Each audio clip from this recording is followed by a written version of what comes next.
नमस्कार दोस्तों, स्वागत है आपका हमारे YouTube चैनल सफल वर्ल्ड में। दोस्तों, आज हम आपके बीच में बहुत ही रोचक कहानी लेकर आए हैं। सो बने रहिए हमारे साथ वीडियो के आखिर तक। आइए शुरू करते हैं। बात उस समय की है जब भगवान शिव के पास कोई वाहन ना था। उन्हें पैदल ही पर्वत व जंगल की यात्रा करनी पड़ती थी।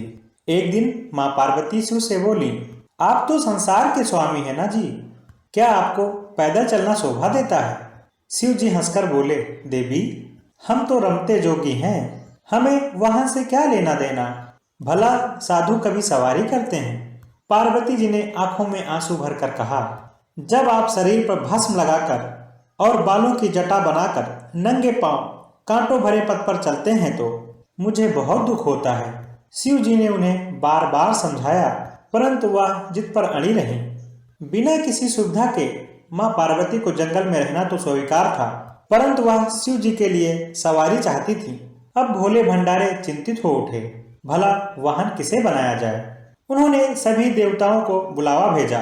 नारद मुनि ने सभी देवताओं तक उनका संदेश पहुंचा दिया। अब क्या था, सभी देवता आपस में घबराने लगे कि क्या होगा। उन्होंने आपस में मंत्रणा करने के बाद सोचा, हो सकता है कहीं हमारा वाहन न ले लें शिव जी। फिर सभी ने कोई न कोई बहाना बनाकर अपने अपने महलों में ही बैठे रहे और यहाँ पार्वती जी उदास थीं। शिव जी ने देखा यहाँ तो कोई भी देवता नहीं पहुंचा है। फिर उन्होंने एक हुंकार लगाई तो जंगल के सभी जानवर वहां आ पहुंचे।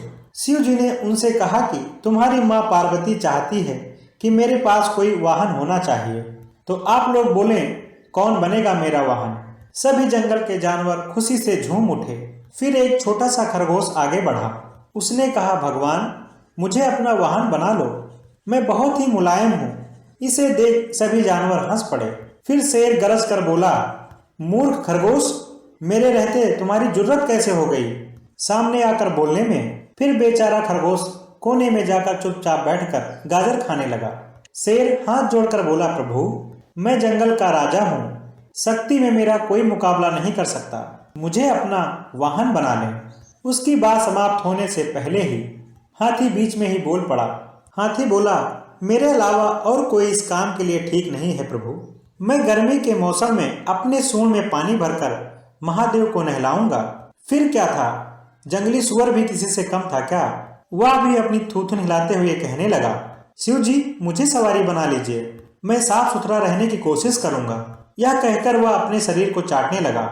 फिर कस्तूरी हिरण ने नाक पर हाथ रखकर कहा, छी छी, कितनी बदबू आ रही है, चल भाग यहाँ से, मेरी पीठ पर तो शिव जी सवारी करेंगे। इसी तरह सभी जानवर अपना अपना दावा करने लगे।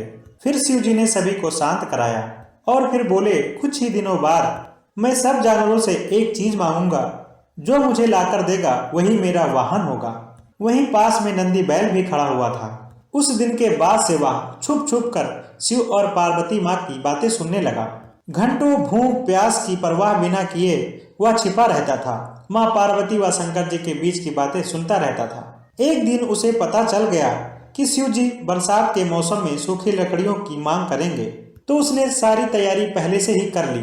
फिर कुछ दिनों के बाद बरसात का मौसम आया। सारा जंगल पानी से भर गया। ऐसे में शिव जी ने सभी जानवरों से सूखी लकड़ी की मांग की, तो सभी जानवर एक दूसरे का मुंह ताकते रह गए।